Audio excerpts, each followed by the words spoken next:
শুভ সকাল বন্ধুরা, কেমন আছো তোমরা সবাই? আশা করছি ভালো আছো, আর আমিও অনেক ভালো আছি। আজকের হলো 7ই জানুয়ারি। এখন ঘড়িতে বাজে প্রায় 7:50। অনেকটাই বেলা হয়ে গেছে। ঘুম থেকে উঠতে উঠতে বুঝতেই পারছো শীতের বেলা। ঘুম থেকে উঠে একটু ল্যাদ খাই বিছানাতে, ফট করে আমি কোনো কাজে হাত দিই না। সেই কারণে আজকের আমার ঘুম থেকে মেন কাজ ছিল ছাদটাকে ক্লিন করা, পুরো ছাদটা পরিষ্কার করা। আর এই শীতে তো জানো গাছ থেকে বেশি শুকনো পাতা ঝরে ঝরে ছাদের উপর যেহেতু কুল গাছ আছে, তারপর কাঁঠাল গাছ আছে, সেই সব পাতা পড়ে না পুরো ছাদ ভর্তি হয়ে গেছে। তো ভাবলাম স্নান করার আগে ছাদটা ভালো করে পরিষ্কার করে নিয়ে যাক।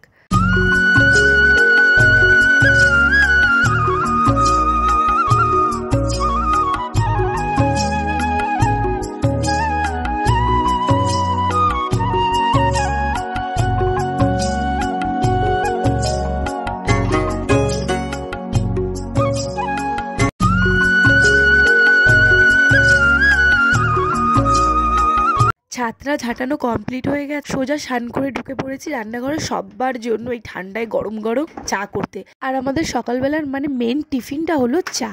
চাটা আমাদের মোস্ট ইম্পর্টেন্ট, খেতেই হবে। তো আমাদের চায়ের আসরটা ভীষণ ভালো লাগে। তো যাই হোক, আজকে একটু তাড়াহুড়ো করছি, ওই বাড়িতে যেতে হবে, বাপের বাড়ি যেতে হবে। তো তার জন্য একটু কাজটা তাড়াহুড়ো করে করি। তারপরে চাটা খাওয়ার পরে হঠাৎ করে কি মন হলো একটু ছিপ ফেলি। তো ছিপ ফেলতে গিয়ে দেখলাম না এত বড় একটা পাঙাশ মাছ উঠে এসেছে। এই পাঙাশ মাছটাকে ধরার জন্য আমার শ্বশুর কি না কি করেছে। তাই জন্য কথাই আছে, যার আসার সময় হবে সে ঠিক টাইমে চলে আসবে। তো যাই হোক, তারপর ছেলের জন্য আমার জন্য একটু পেঁপে আর পেয়ারা আমাদেরই গাছে কেটে একটু খেয়ে নিলাম। খেয়ে সোজা এই যে চলে এলাম। ফাইনালি এসেই পড়েছি বাপের বাড়িতে। তোমাদেরকে বলেইছিলাম যে আমি বাপের বাড়ি আসবো। তো বাবার যেহেতু কাজ, তো কীর্তন দেওয়া হবে কালকের, যেহেতু কীর্তন, তো আজকের আমি এসে গেছি। ছেলে ঘুমিয়ে পড়েছে, আর আজকে আমার ক্যামেরাম্যান আমার মা আমার পিছনে আছে। আমি ওখান থেকে শুট করে আসতে পারিনি, বাড়িতে এসে শুট করছি। আর এই যে দেখো, এটা তো যাই হোক, এখন বাইরে রান্না হচ্ছে, তো চলো সেটাই তোমাদেরকে দেখাবো। এখন ড্রেস ফ্রেস ছেড়ে নিই, তো চলো। তো বন্ধুরা, ভাবলাম ফোনটা সুইচ অফ হয়ে যাওয়ার আগে তো চলো তোমাদেরকে একটু দেখিয়ে দিই বাইরে রান্না হচ্ছে। অনেক দিন পরে দেখলাম এরকম বাইরে রান্না হচ্ছে। তো এই যে দেখো কি কি রান্না হবে আমি ঠিক জানি না, পরে বলে দেবো। ফোনটা এখন চার্জে দেবো। ধনেপাতা কাটছে, বেগুন ভাজা, মাছের পাতুরি, এখানে মা উনুন জাল দিচ্ছে।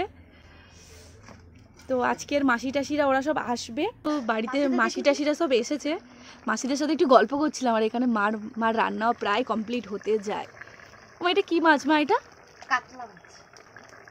আজকে কি রান্না হবে মা? আলু, সিম দিয়ে, ধনেপাতা দিয়ে, হ্যাঁ, কালো জিরা দিয়ে ঝোল। আচ্ছা। আর বেগুন ভাজা, হিংচে শাক, কড়াই শাক ভাজা। এখানে কি আছে? শাক।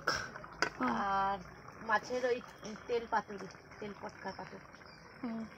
আচ্ছা ঠিক আছে, তোমরা শুনেই নিলে, আমার আর বলতে হলো না, মাই বলে দিল। টমেটোর চাটনি। আচ্ছা। তো বন্ধুরা, তারপর আর কি খাওয়া দাওয়া কমপ্লিট হয়ে যাওয়ার পরে একটু দিদার সাথে বসে বসে গল্প করছি। সেখানে আমার ছেলে এসে উপস্থিত হয়েছে। তো আমার দিদা বলছে দাঁড়া তোকে একটু মেরে দেখি তো ছেলের রিয়াকশনটা কেমন, সেটাই দেখবো। তো দেখো কিভাবে কামড়াতে যাচ্ছে আমার দিদাকে, আমাকে টোটালি মারতে পার এইরকম হয়ে গেছে।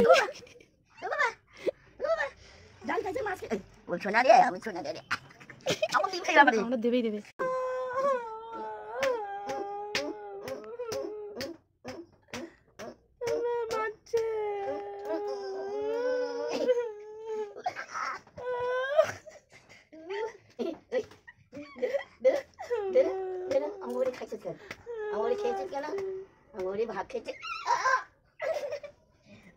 এর ফাঁকেও অনেক মজা আড্ডা হয়ে গেল। আর এখন ঘড়িতে বাজে প্রায় পুরো 11টা মতন বাজতে যায়। তো মা এখন আলু ভাজছে, আর দুপুরে যেসব রান্না করেছিল সেসব রান্না দিয়ে খাওয়া যাবে। আর আলু ভাজছে। যে দেখো মা একটু ঘুমাচ্ছিল, আর যেহেতু ভাই কাছ থেকে এসেছে, ওরা দাদাগিরি দেখছিলাম, তো সেই কারণে ভাবলাম দাদাগিরিও শেষ হয়ে গেছে। মা এখন আলু ভাজছে, আর আমার দিদা ঘুমাচ্ছে, তারপর আমার ছেলেও ঘুমাচ্ছে। তো যাই হোক, ভিডিওটা আজকের কি বার, আজকে যেহেতু রবিবার, তো আজকের ভিডিওটা আমি এত দূর অবধিই করলাম।